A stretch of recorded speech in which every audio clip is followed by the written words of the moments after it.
Bonsoir. Lors de notre dernière rencontre, j'ai essayé de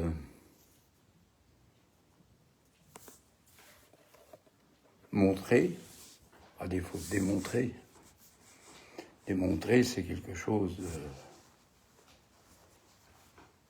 on va dire, de surmoïque, quelque chose comme ça. J'ai montré que la psychanalyse n'était pas une science. Et nous venons d'apprendre un projet d'amendement où la psychanalyse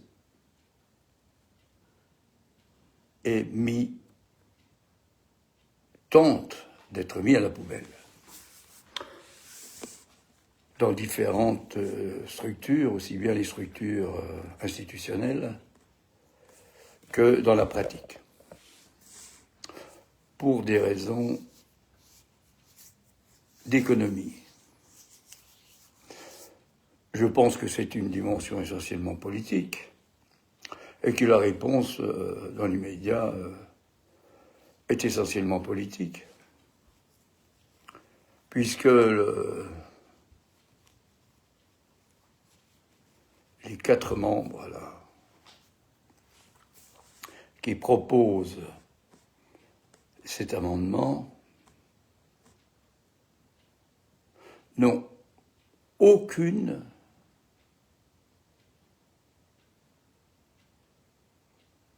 expérience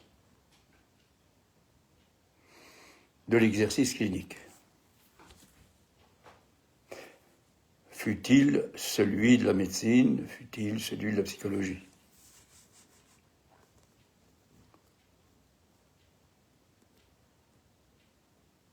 Je voudrais donc, j'en profite en quelque sorte, pour donner à nouveau une certaine réponse, c'est-à-dire que, bien sûr, la psychanalyse n'est pas une science, mais ça n'est pas pour ça qu'elle n'est pas quelque chose de sérieux.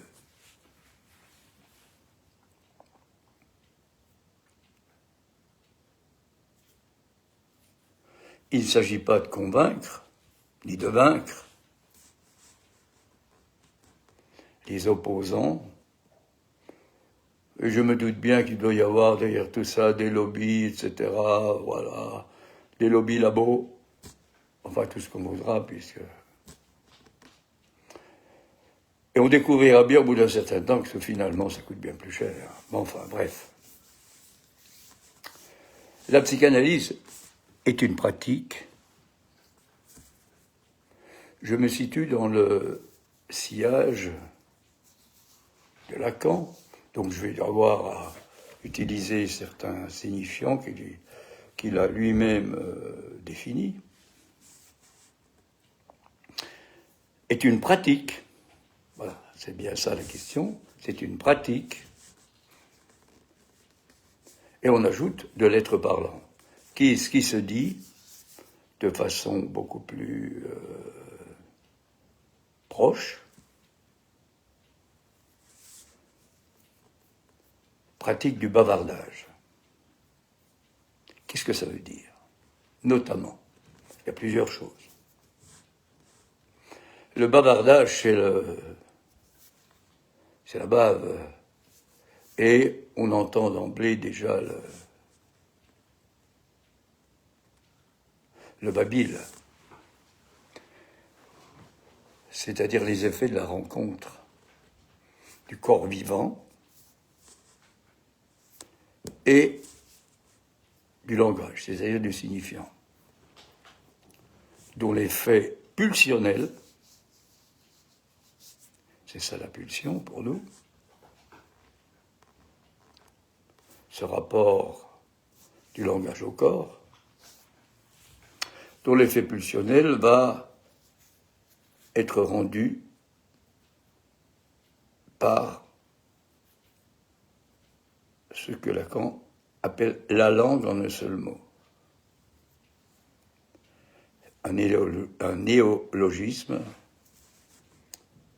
L-A-N-G-U-E, qui fait sortir de tout ce que l'on voudra, appartenance personnelle, nationale, etc. La langue.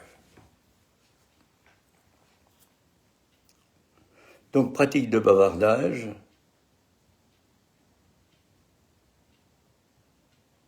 qui repose, qui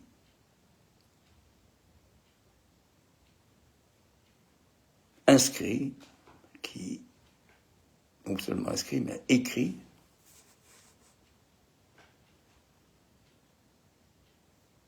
l'importance du mot et non pas de la signification, non pas de la proposition. C'est-à-dire que c'est pas à la fin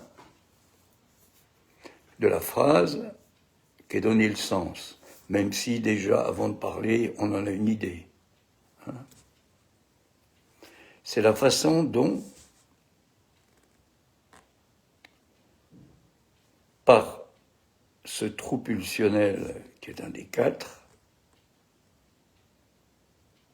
de la commissure des lèvres,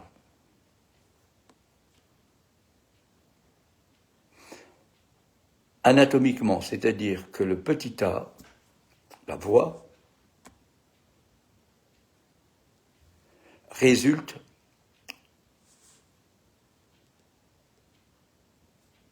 de la coupure, c'est-à-dire en grec, temno, de cette anatomie particulière.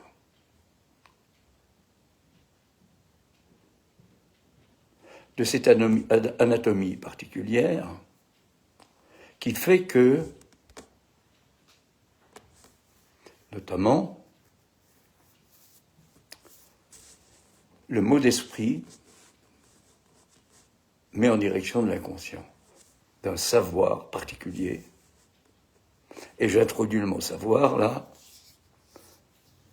qui n'est pas du tout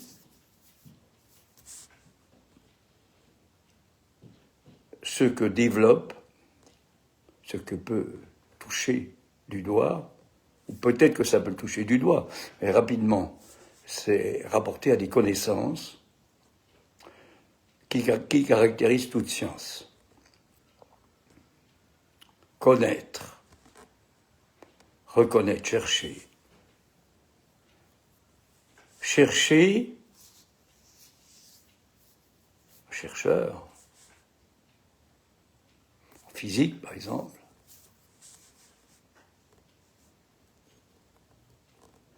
c'est quelqu'un qui est soutenu par un désir. Alors le désir, ça ne veut pas dire qu'il sait déjà qu'il y a quelque chose, hein, ça c'est quand même un peu plus élaborable. Hein. Il y a quelque chose, alors on va dire du rapport à la langue, qu'il parle ou qu'il ne parle pas. Il y a quelque chose qui le met en direction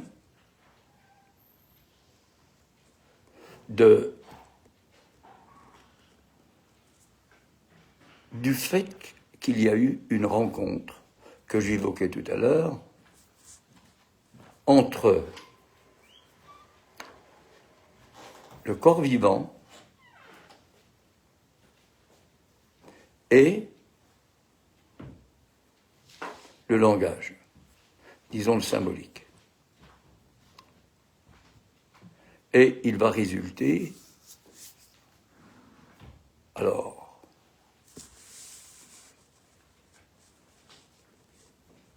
lorsqu'il arrive dans ce monde, le nouveau-né, il en résulte, tout le monde a l'expérience, le cri, qui est attendu évidemment, et qui, pour la science, comme tout le reste, est l'objet de quelque chose qui se voit, qui peut s'écouter, mais ce qui est important, c'est le bruit qu'il fait. Et l'explication anatomophysiologique correspond à des connaissances, je ne dirais pas une clinique, hein, c'est autre chose la clinique, à ce moment-là, à des connaissances qui se sont développées, connaissances que tout le monde attend, qui correspondent au fait que l'air est rentré dans l'appareil respiratoire, les bronches,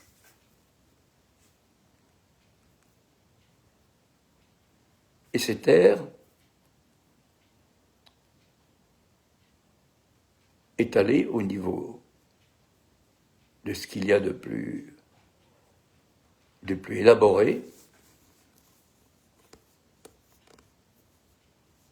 au niveau du tissu pulmonaire, et il va falloir l'expulser. Le cri, pour la science, pour la connaissance, correspond bien sûr à des mécanismes sans doute qui vont être de plus en plus précis, mais c'est la manifestation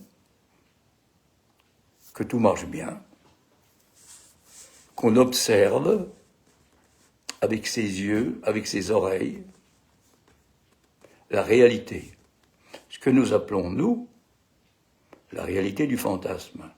Mais attention, le fantasme, c'est pas ce qu'on appelle habituellement le fantasme. C'est un rapport particulier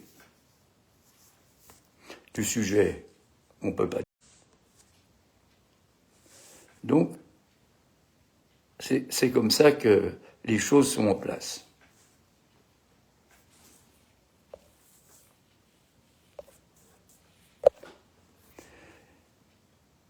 Qu'est-ce que c'est que, en regard de cette connaissance,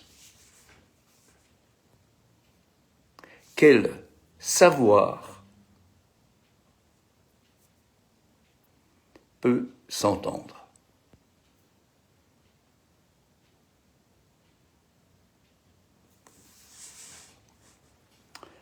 Bien sûr, on va dire que l'air, c'est quelque chose d'étrange et d'étranger qui est déjà traumatique. Hein? Et que quand il arrive dans les évacuoles pulmonaires, évidemment, il faut bien l'évacuer, c'est le cas de le dire, l'évacuole évacue, quoi.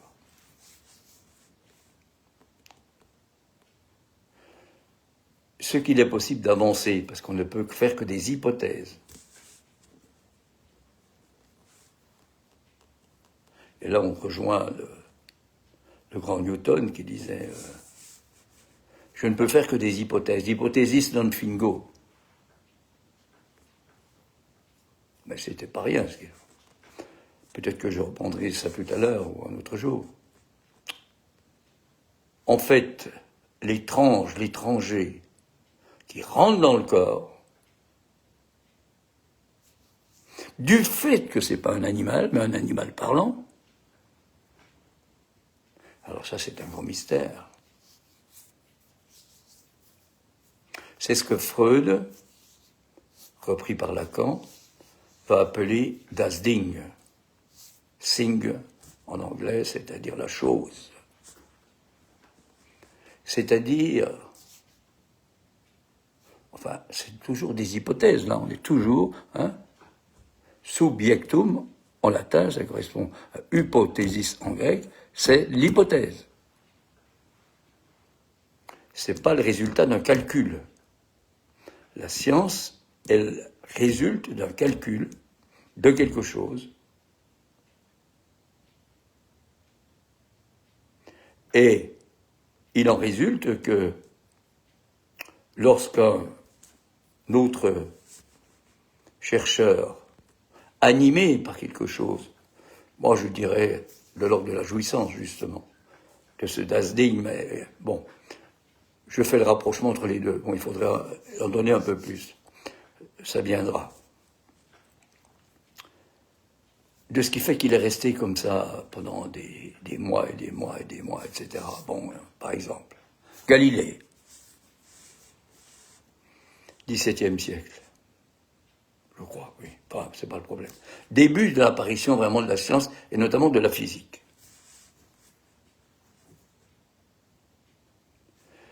Galilée s'est bien rendu compte que, comme nous tous, dans cette réalité du fantasme que nous pouvons voir dans ce qui nous plaît, dans ce qui ne nous plaît pas, dans la vitesse, dans tout ce qu'on voudra, hein, s'est bien rendu compte que il en a même fait l'expérience que la vitesse, que la loi de la gravitation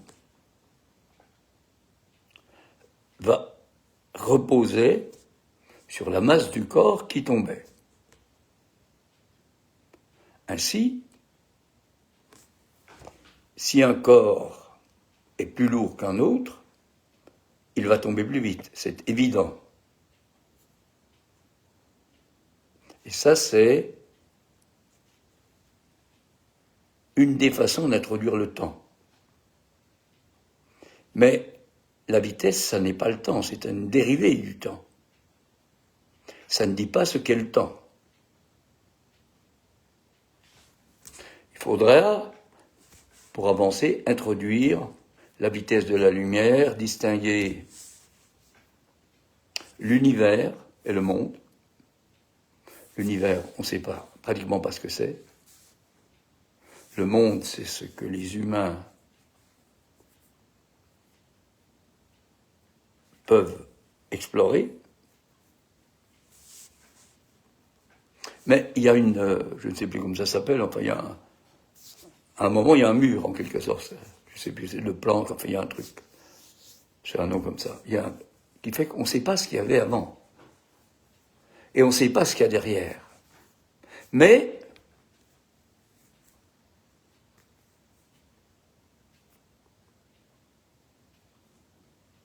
on n'est pas sans savoir qu'on va le trouver, que c'est possible, que ce qui est là-bas, dans l'univers,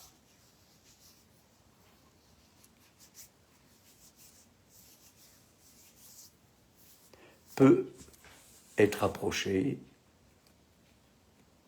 avec tous les moyens physiques que l'on pourra mettre.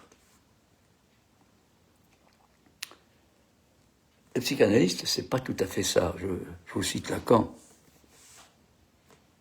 Que suis-je? C'est pas qui suis-je. Que suis-je, dit-il. Ou fait-il écrire Subversion du sujet, dialectique du désir. Je suis à la place. Que suis-je?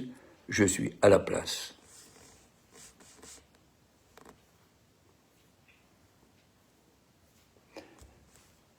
On ne peut pas dire qui on est comme ça. Hein. Je suis à la place. D'où se vocifère, voilà la voix, que l'univers est un défaut dans la pureté du non-être. Que suis-je? Il y a l'être, le non-être, la pureté du non-être, un défaut. Écrivez-le comme vous voulez. Je suis à la place. D'où se vocifère que l'univers est un défaut dans la pureté du non-être. Se vocifère.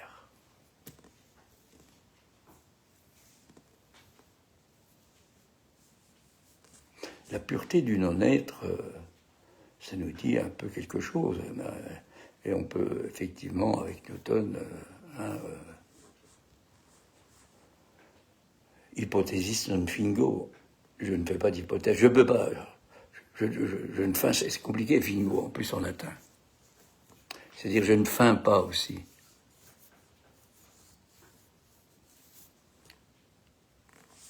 Je ne peux pas faire, parce que je ne sais pas. Voilà. Alors ça, évidemment, c'est la pratique de la psychanalyse. Cette pratique de bavardage résulte du fait que on prend référence au fait qu'il y a un impossible à dire. Je travaille dans l'impossible à dire, disait Lacan, notamment vers la fin de ses séminaires. Je crois que c'est dans le moment de conclure. Je travaille dans l'impossible à dire. Je travaille, troisième personne ou première personne. Qu'est-ce que c'est que ce jeu? Que suis-je? Non pas qui suis-je.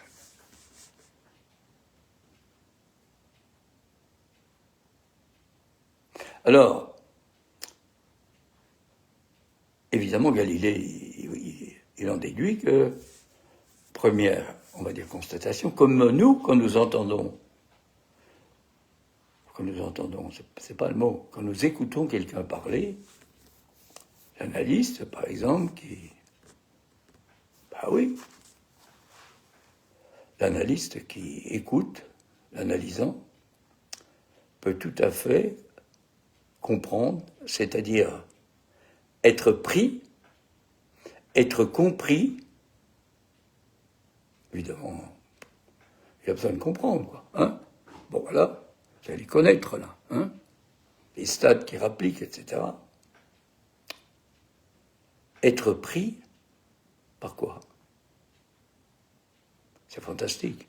Par le transfert de l'analysant, qui lui raconte des trucs.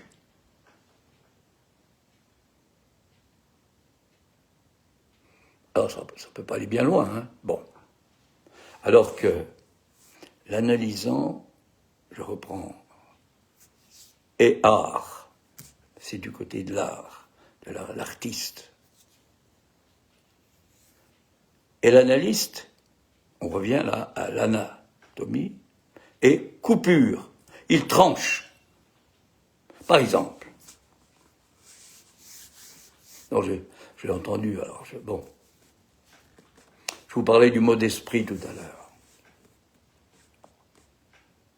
Eh bien, en parlant comme ça du mot d'esprit,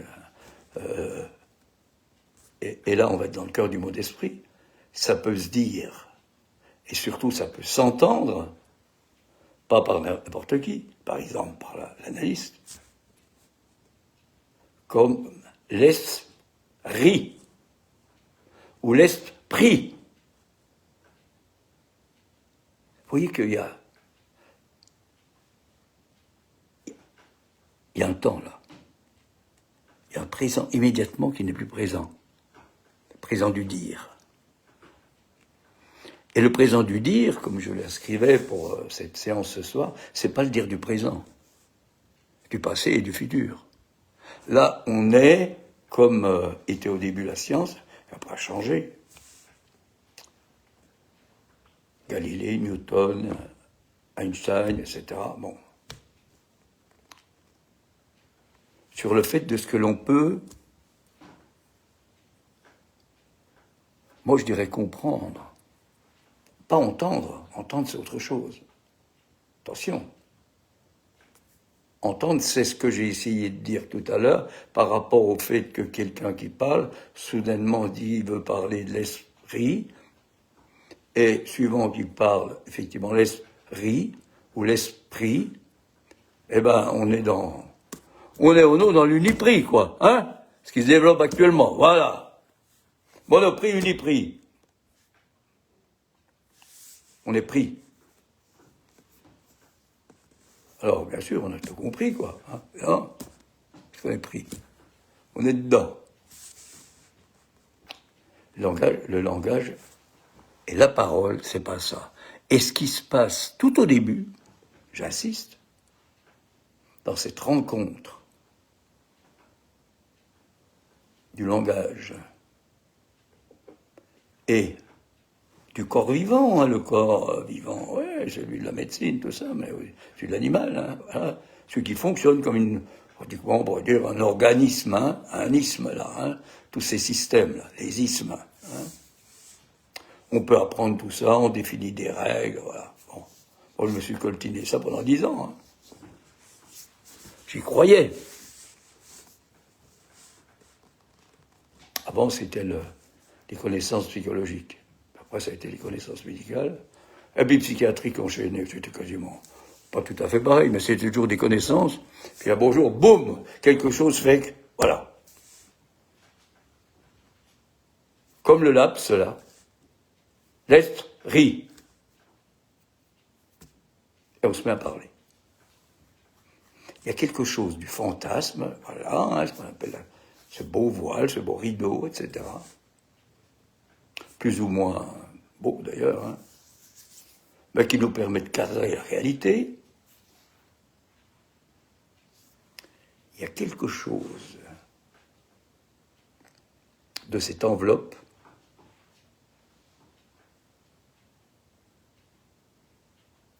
qui ne tient plus et évidemment derrière, il y a le réel. Ce qui ne cesse pas de ne pas s'écrire.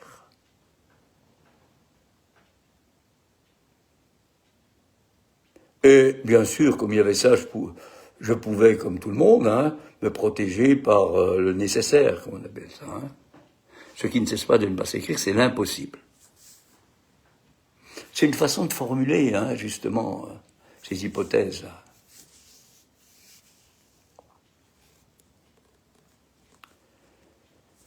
Donc, ce qui ne cesse pas de ne pas s'écrire, c'est réel, c'est la butée. C'est l'impossible. C'est ce qui apporte la tranquillité, enfin. Je n'ai pas besoin de tout comprendre parce que justement, je suis à côté.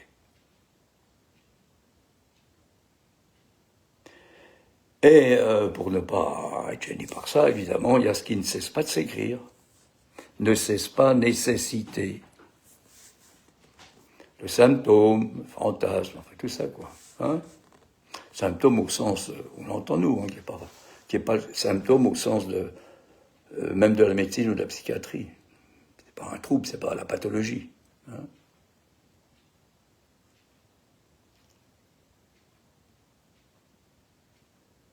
Le symptôme que Freud découvre comme étant lié à du refoulé. Et il le découvre à partir du langage qui est en jeu là-dedans, puis des jeux de mots. Refoulé qui peut apparaître de différentes façons, par exemple. L'homo-loup. Sergueï, je crois Pankevitch ou un nom comme ça, SP. Bon, c'est quelqu'un qui débarque, qui avait de l'argent, qui débarque chez Freud. Bon, quels que soient les symptômes de départ, qui débarque, c'est le cas de le dire. Et un jour, il fait un rêve. Alors il parle de son rêve. Alors, je vais le résumer à ce qui en est l'essentiel. Un mot, comme je le disais tout à l'heure. Ça bave un mot, un seul mot. La pratique du bavardage, c'est un mot. C'est pas une proposition.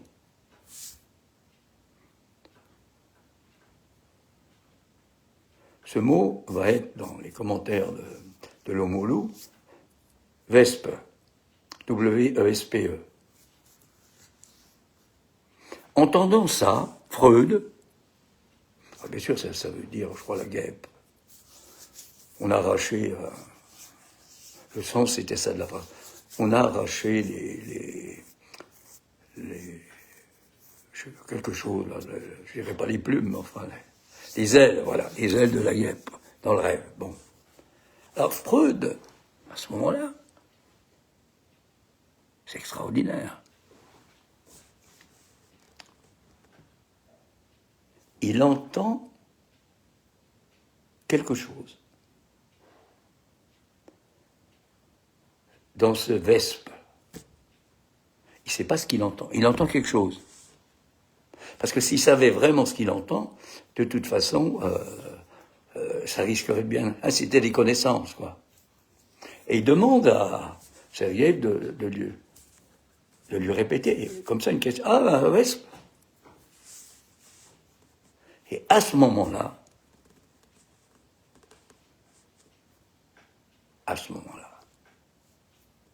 peut-être qu'il y a encore un autre échange du même ordre,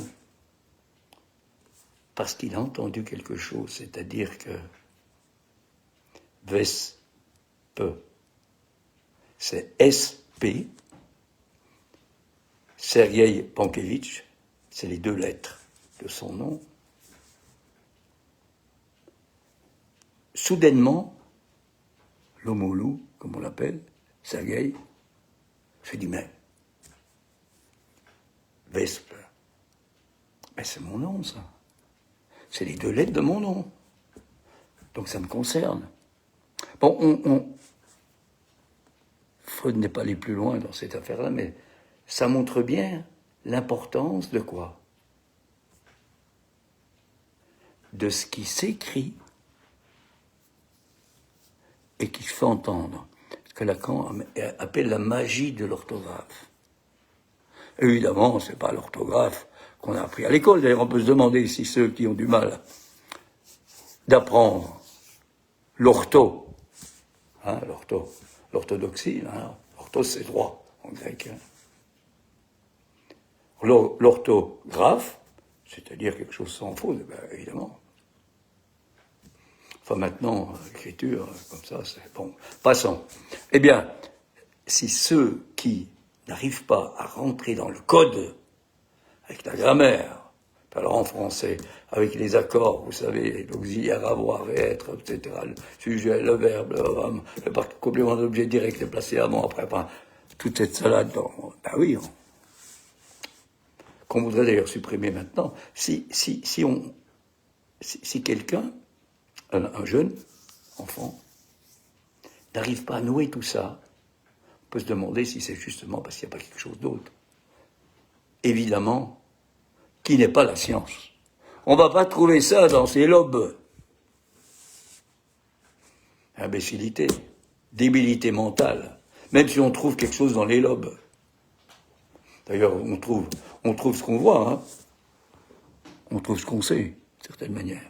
Alors, revenons à l'histoire de la gravitation, là. Il faut bien montrer que, de même donc qu'un analyste ou que n'importe qui va croire à la signification de ce qui lui est dit, à la phrase, là, hein. Eh bien, de même, il va pouvoir croire à ce qu'il voit. Il y en a qui pensent que maintenant, alors là, il y a la pollution, enfin, il y a toutes sortes de choses, bref. Ben, c'est la science, c'est l'état de la science. Ça ne veut pas dire qu'elle n'existe pas, mais enfin, c'est quand même les conséquences de la science, tout ça, hein, tous ces trucs. Bon. Il y a donc quelque chose qui se voit, sur lequel tout le monde peut se mettre d'accord, et que nous appelons la réalité du fantasme. Ce que l'on appelle habituellement le principe de réalité. Voilà.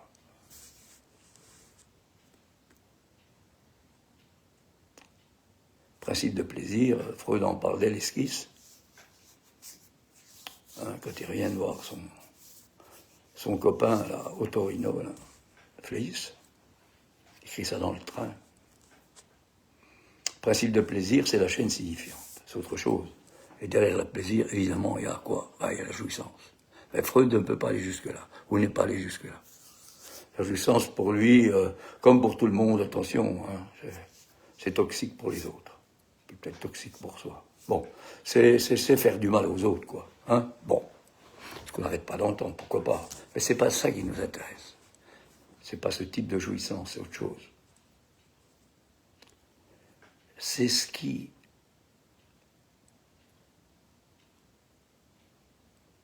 ne s'avoue pas et qui pourtant ne peut que s'avouer. Vous voyez un peu le truc, là. Hein, C'est inavouable et ça ne peut que s'avouer. Ah ben c'est comme le respect de tout à l'heure, hein, faut le trouver. Hein.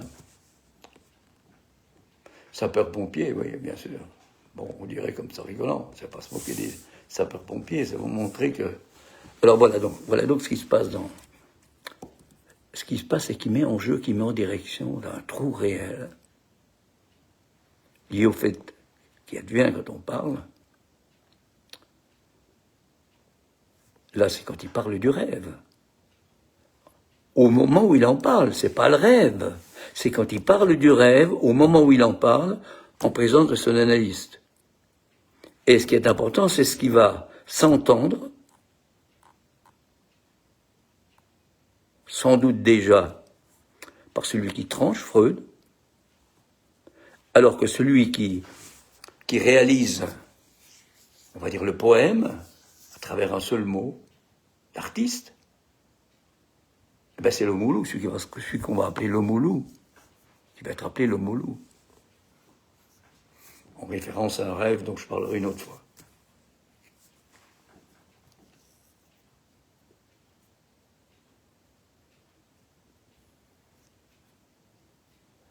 On en arrive donc à ça.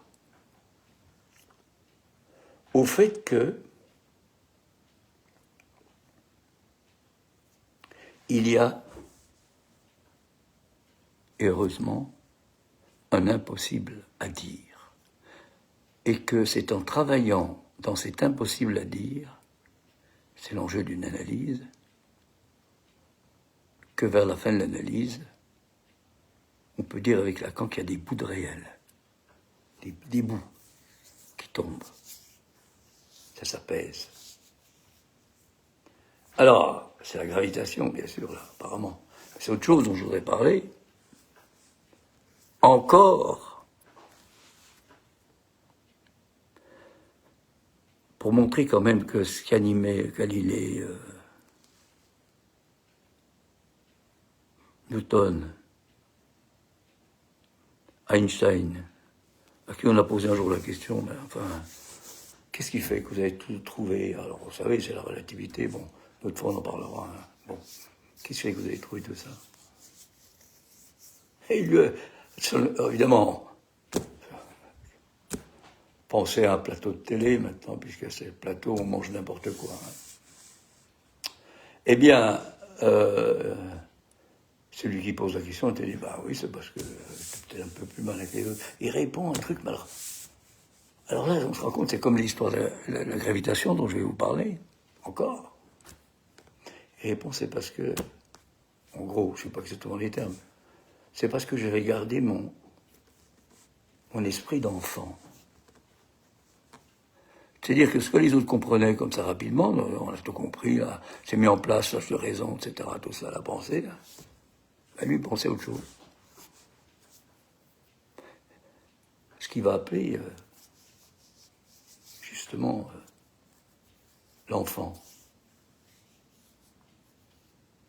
Il dit, moi, j'avais un esprit de 3-4 ans, quoi.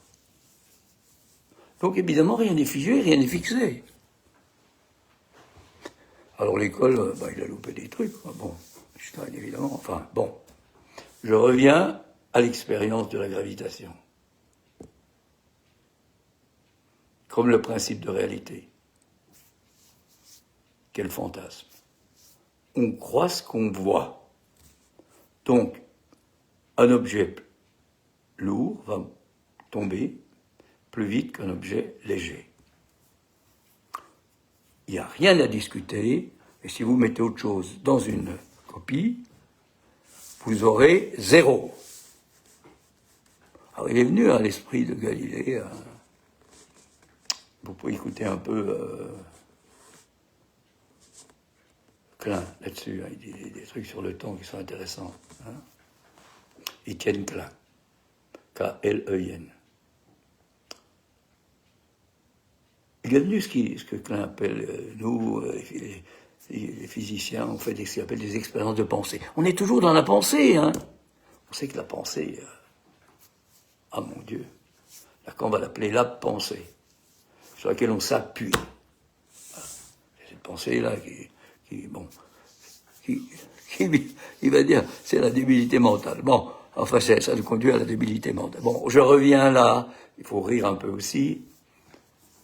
Je reviens au fait que un jour, pourquoi? C'est ça le désir. Un jour, il a dû être tracassé par quelque chose.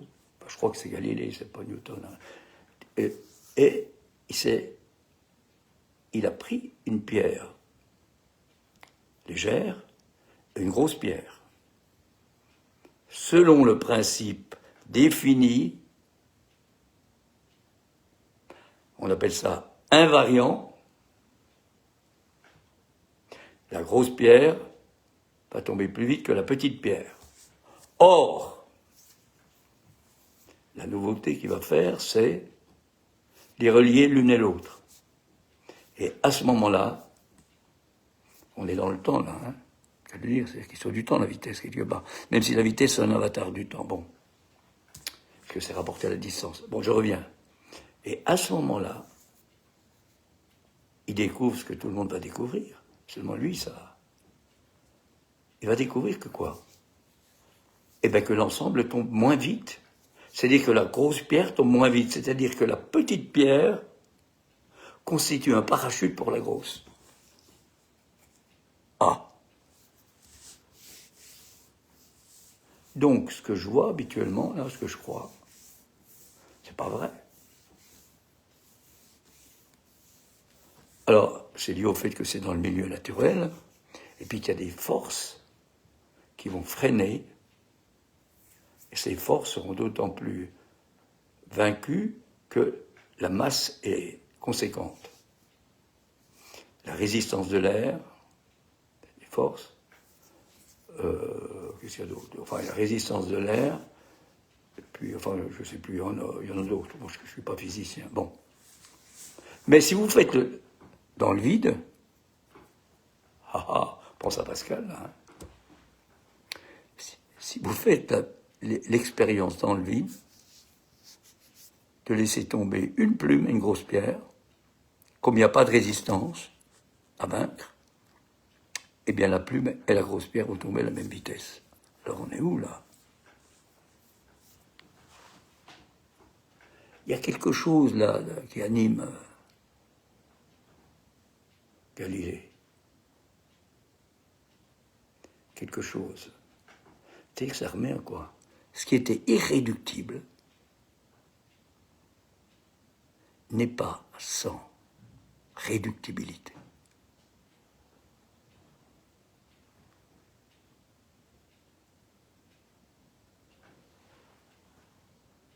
Alors évidemment, c'est pas... Les pierres, elles ne parlent pas, hein. La pratique du bavardage, là, hein, qui vient du babil, la bave, du fait que, à certains moments, il y a une sorte d'éclaboussure qui sort, qui fait que le mot qui était lié à la chose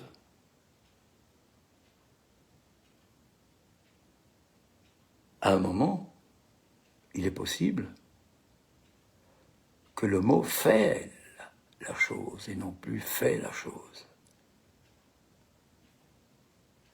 La signifiance, c'est ça. La coupure, c'est ça. Et ça s'entend. Ça pose une grande question par rapport aux différents objets. C'est pas le... Ça vient pas de l'objet regard. Ça s'entend. Mais, ça n'est pas non plus sans ce réel de l'objet regard qui est derrière le fantasme. Enfin, qui est derrière. Qui est masqué. Ah, ouais, ça, vous savez, là. La belle boîte, là, hein, qui masque l'intérieur, c'est-à-dire l'objet petit a, hein, qui alors à ce moment-là est présenté comme la galma, etc. Mais est aussi, justement, l'objet petit a. C'est aussi la saloperie, comme dit Lacan, c'est le déchet. Ben oui, si ça va dans un sens, ça peut aussi aller dans l'autre. C'est ce qu'on découvre dans une analyse.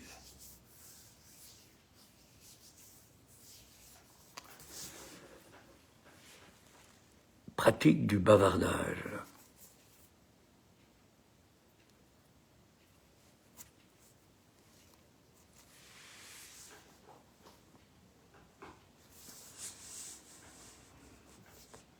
L'esprit, le mot d'esprit.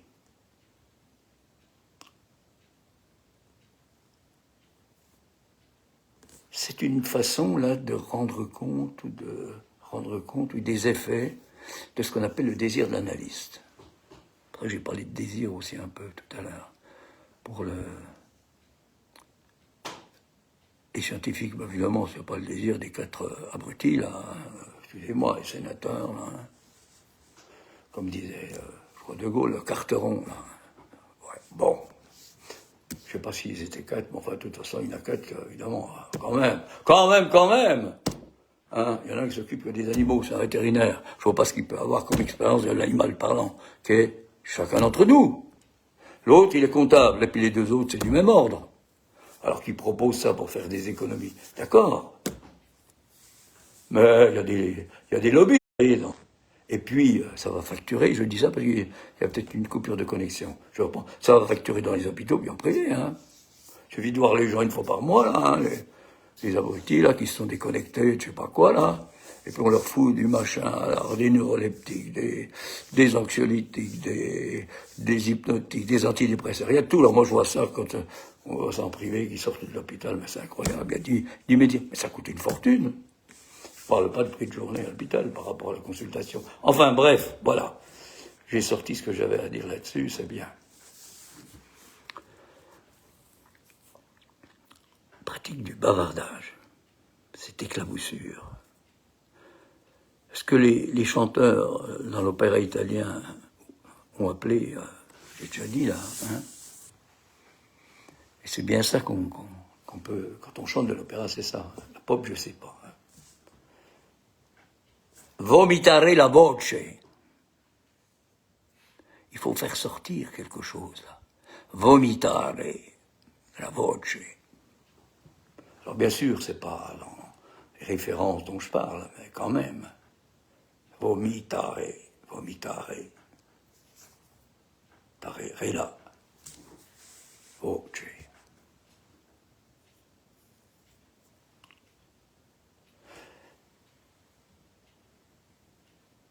Dire le présent, savoir, faire entendre le présent, c'est comme ça que j'ai présenté les choses.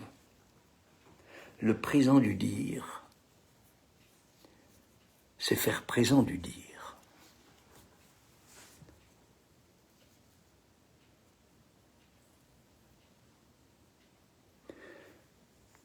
Et là, on n'est pas dans le présent, passé, futur. Les scientifiques ont bien remarqué, par exemple, que on ne voit jamais le présent. On ne voit que le passé. Pourquoi? Parce que l'instant, dès qu'il arrive, il disparaît.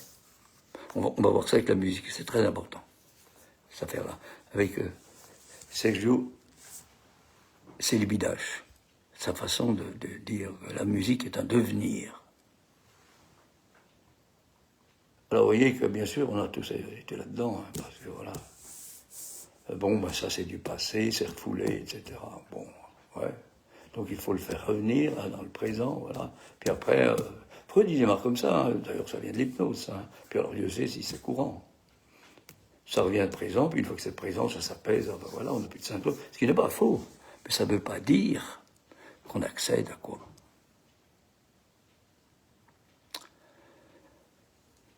À trouver la jouissance qu'il faut pour que la vie continue. Je cite Lacan. Trouver la jouissance qu'il faut pour que la vie continue. C'est ça l'important. Pour être vivant. Notamment par cet objet particulier qui est la voix.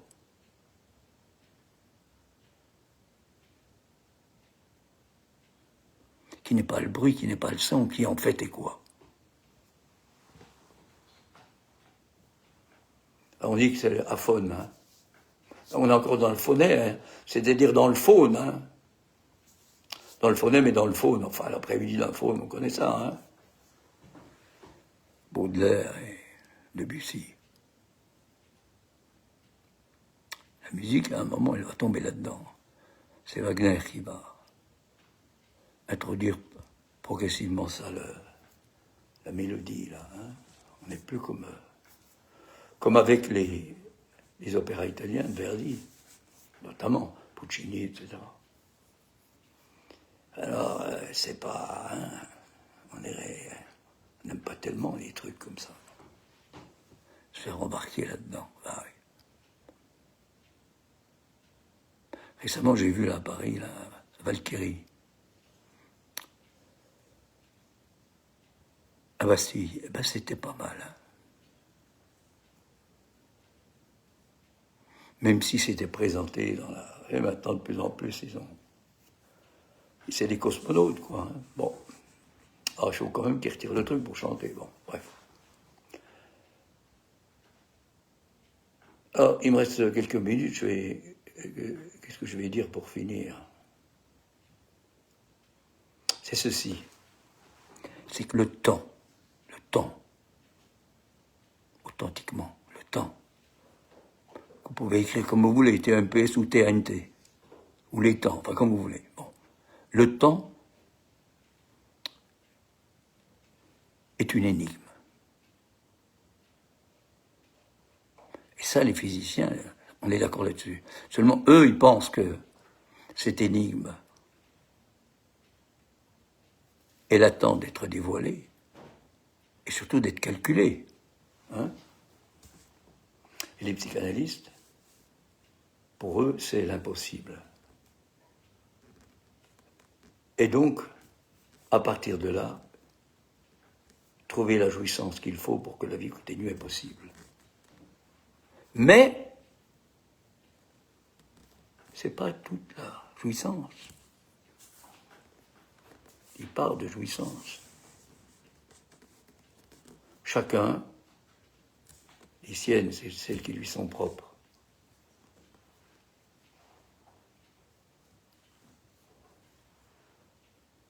Trouver la jouissance qu'il faut pour que la vie continue, c'est la façon dont Lacan termine une interview.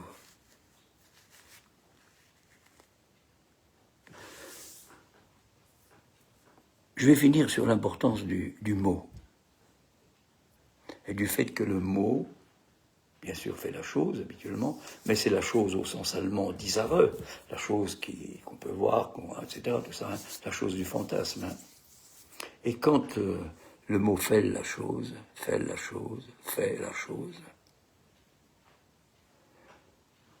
à ce moment-là, on est dans l'apparition de ce temps qui est, on pourrait dire, immédiat et qui disparaît immédiatement. Et il faut du temps. Quand on dit il faut du temps, on devrait dire il faut de la durée. On mélange tout dans les mots. Hein. Enfin, c'est comme ça. Il n'y a pas à déplorer parce que ça va permettre d'avancer. On s'en fout qu'on parle. Il y a différentes expressions. Nous, les psychanalystes, pas les scientifiques. Nous, les psychanalystes, il y a différentes approches de ça. Parce que ce qui compte, c'est l'expérience de la parole, du bavardage, de ce qui fait que quelque chose, la chose, bien éclaboussée. Ce que Lacan a appelé comme ça une fois la crachose. Alors je vais m'arrêter là-dessus, je vous dis, peut-être avant Noël, je ne sais pas, mais de toute façon début janvier. À bientôt.